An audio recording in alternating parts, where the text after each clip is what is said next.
Vous allez passer la frontière du pays des comptes. Nous vous demandons d'éteindre vos téléphones portables, de tenir votre petit bracelet bien en l'air. Montre mon plus haut.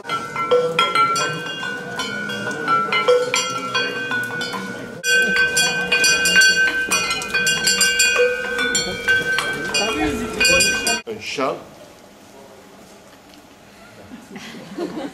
Plat.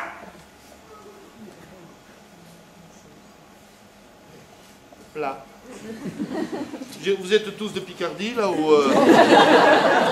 Je vous dis rien, bon, déjà, pas un morceau de pain sec, pas une truffade, pas un magret, rien, vous voyez, une année difficile, quand même, hein.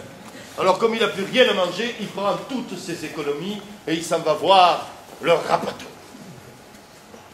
À ce stade de l'histoire, vous remarquerez qu'il y a des points communs entre les Pyrénées d'où je viens et le Cantal d'où vous êtes.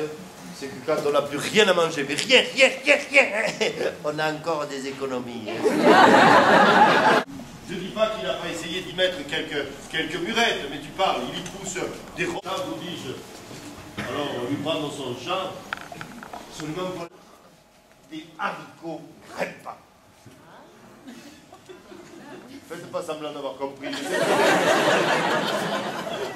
C'est gentil, remarquez. Ah oui. Mais oui, bonne chance.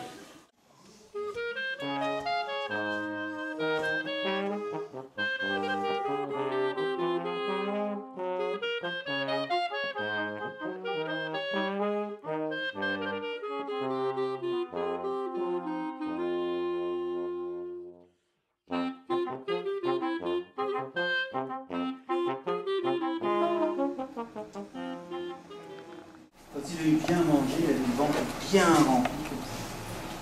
Il y a Hiroum qui l'a regardé, qui lui a dit alors, mon ami, mon frère, on en a vécu des trucs. Une petite tranche de pain avec quelques tranches d'oignons crus. Et sur les tranches d'oignons crus, il met un petit peu de piment d'Espelette. Un tout petit peu. C'est certain. Le problème, il aura trouvé une solution. Eh bien, ça n'a pas manqué. La solution, il l'avait. Ça lui est venu comme ça, évidemment. C'est comme une grande chaleur en lui. Ça lui est monté jusqu'en haut, dans les oreilles, tout en haut, là. Et c'est redescendu jusqu'aux pieds. Et à ce moment-là, messieurs, dames, à ce moment-là seulement, il s'est mis à courir. Mais il s'est mis à courir. Il s'est mis à courir, l'âne, tellement vite que l'âne, à la croisée des 4 chemins, il a pris sur la gauche et il a été direction le lac. 1 kilomètre plus loin. Il s'est posé les fesses dans l'eau.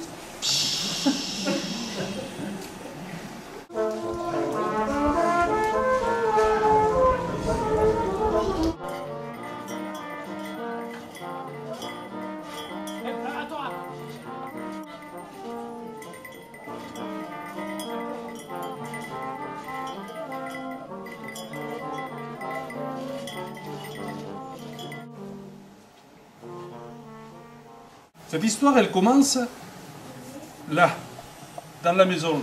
Pas celle-là, ça c'est la mienne, celle d'à côté.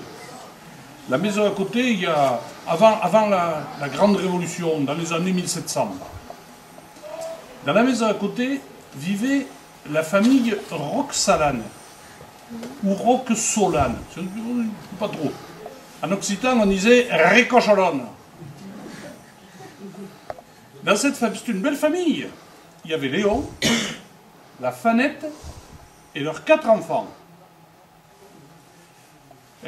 Ils avaient eu du mal à la fonder, cette famille. Ça avait été un peu plus compliqué qu'on pourrait le croire. Et là, avec Léon et la Fanette, ça avait marché. La preuve, c'est qu'ils avaient eu très vite 2 beaux garçons aussi. Mais à l'époque, elle était dans une des maisons du Carrier Rouge. Et le Pantaléon, il y passait ses journées. Ah, lui, il adorait ça. Le bruit de l'enclume, la flamme... Le douanier rouge del Comtal.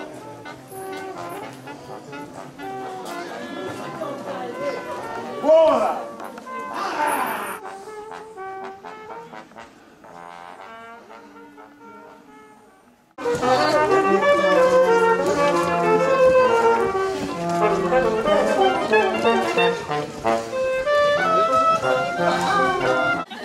La vache, c'est le Bouddha du monde agricole.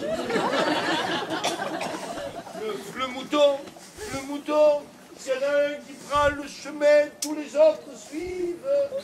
Ça se vérifie à chaque élection. Il en a acheté une jeune, mon Dieu, une jeunette. Ah oui, ça aussi, hein, c'est une erreur assez courante chez nous. La chèvre, mais si une chose est interdite, la chèvre le sait et la chèvre le fait. Vous voyez, elle a ça dans les gènes, c'est plus fort qu'elle. Alors donc le soir, il faudrait qu'elle rentre, donc elle se barre. Oui, évidemment, au bout de 15 jours, la chèvre. Ouais, Monsieur Sedan, je kiffe trop la montagne. D'accord, mais alors je veux un scooter.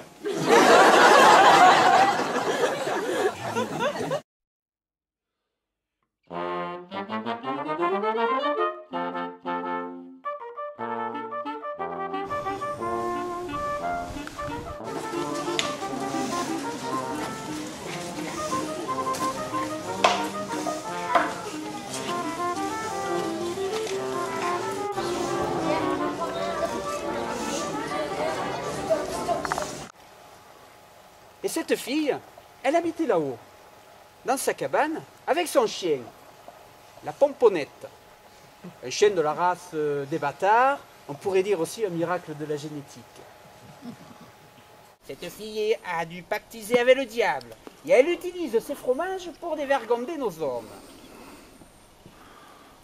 On tient donc une assemblée au village. Monsieur le maire prend la parole et expose l'ordre du jour. Ben, trois coups comme s'il venait du bois, là, juste à côté. Et là, c'est ces mollets qui durcissent. C'est ces mollets qui durcissent. Bon sang, il faudra bien que j'y arrive là-bas. Allez, encore que quelques pas, elle sera au pied de la dernière montée. Et elle continue. Là-haut dans la montagne. Je le prends. Là déjà il y avait l'odeur des foins qui titillait mes narines. J'entendais les coques déjeuner qui craquaient sous la chaleur. Et quand je levais les yeux,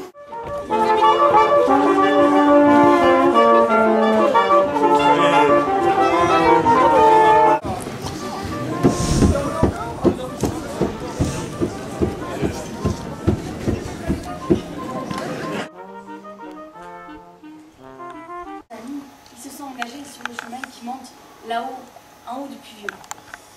Il a dit, le loup, tu lui dis que moi j'en peux plus, hein. Je crève de faim, j'en peux plus, là, il faut qu'il me vienne en aide, moi aussi, qu'il me donne quelque chose à manger parce qu'il n'y a plus rien dans la forêt. Hé, l'ami, où tu vas comme ça au beau milieu de la nuit? Je vais voir Dieu, je suis si seule, je n'en peux plus, je suis épuisée par seule. Si j'ai toujours pas trouvé de femme, eh ben, j'irai sauter d'en haut du Puy-Vieux comme l'ont fait des dizaines d'autres personnes avant moi. Alors il a pris son courage à deux mains, il a claqué la porte de chez lui, il a pris son chien, et puis il s'est dirigé là-bas, vers son séquence qui était garé dans la cour. Ils ont roulé pendant des dizaines de kilomètres, jusqu'au pied du Puy-Vieux.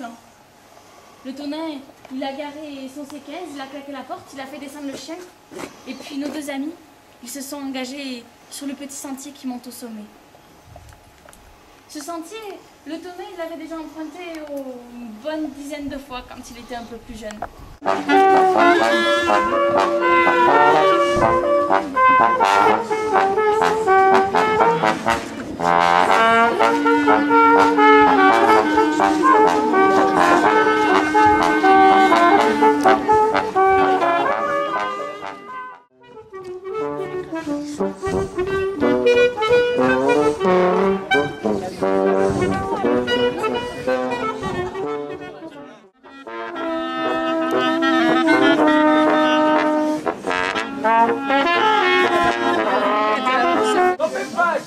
Je tombe pas! Je descends! Oh putain! Le chef est là!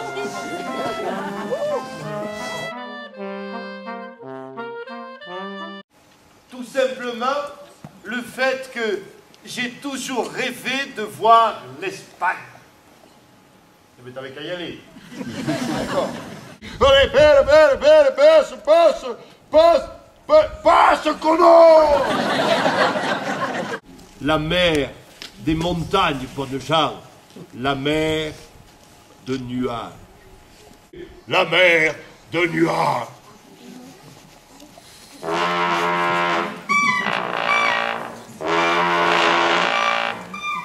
Après un Oscar dégoulinant de rosée, le radeau de l'Antoine s'est échoué sur le flanc nord du plomb du Cantal.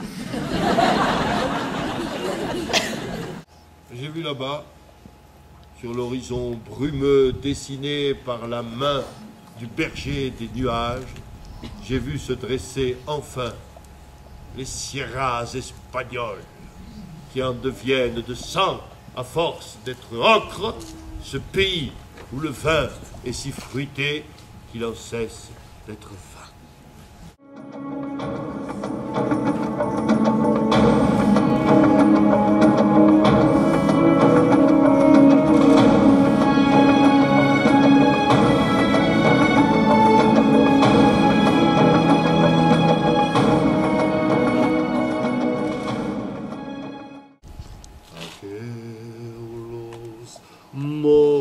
Montaños que taunas dos me bacian de ver mas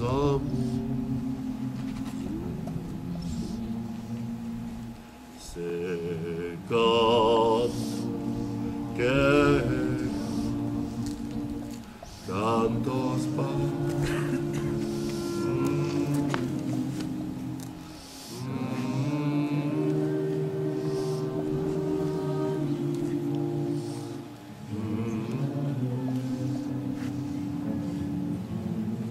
et de chanter les brebis. Et chanter les braves bêtes.